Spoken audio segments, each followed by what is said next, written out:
Now,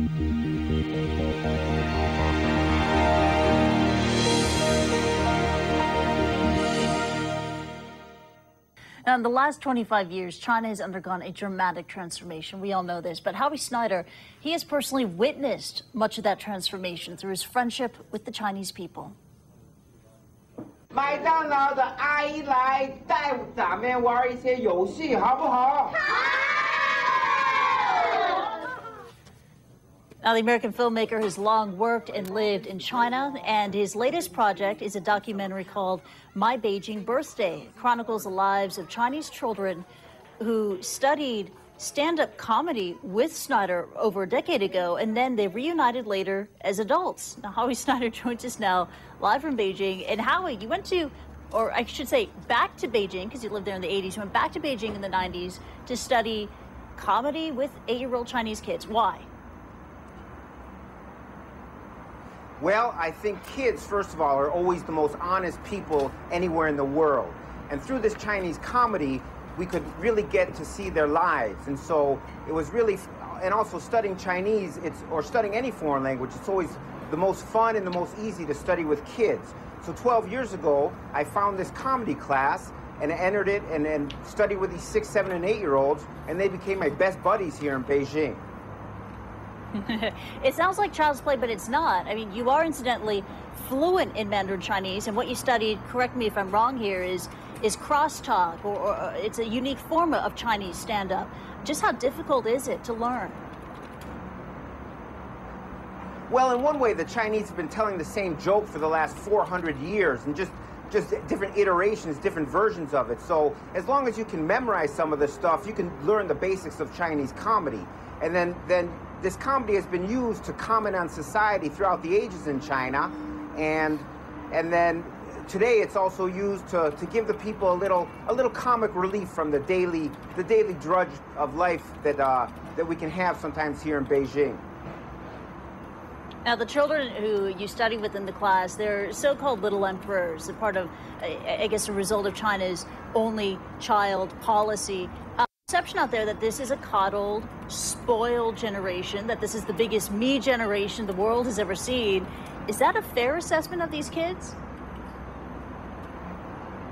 Well, I think it's a little unfair. I mean, while they're coddled at home, these kids who are known as Ba Ling Ho, people born after 1980, are also tremendously proud of their country, and want to do whatever they can to contribute to the success of China. So you'll be able to see, be it from the earthquake in Sichuan, all these young kids did their best to try and contribute to the relief efforts, and you'll see all the volunteers, all the people at the Beijing Olympic venues will be all the top young students of China. So at home, while they're coddled by their parents, on the other side, they also want to do what they can to contribute to the development of China. So I think it may be a little unfair to say that they're just spoiled little brats. They're in a very tough position in that they've been bombarded by all this. They've been bombarded by all this stuff from the West, yet they're trying to figure out what it means to be a Chinese person in this modern society. The kids I studied with now are about 18, 19, and 20.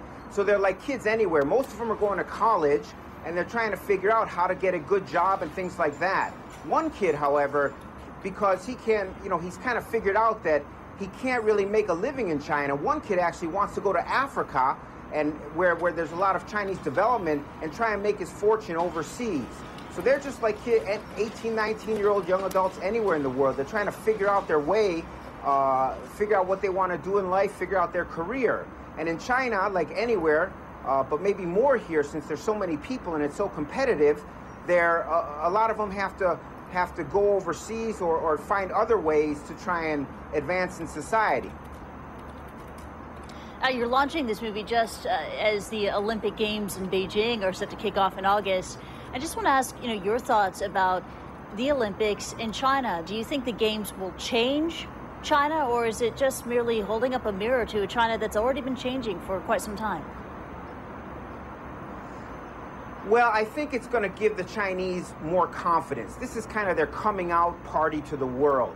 The 19th century, as we know, was a very bad century for the Chinese, a century of imperialism.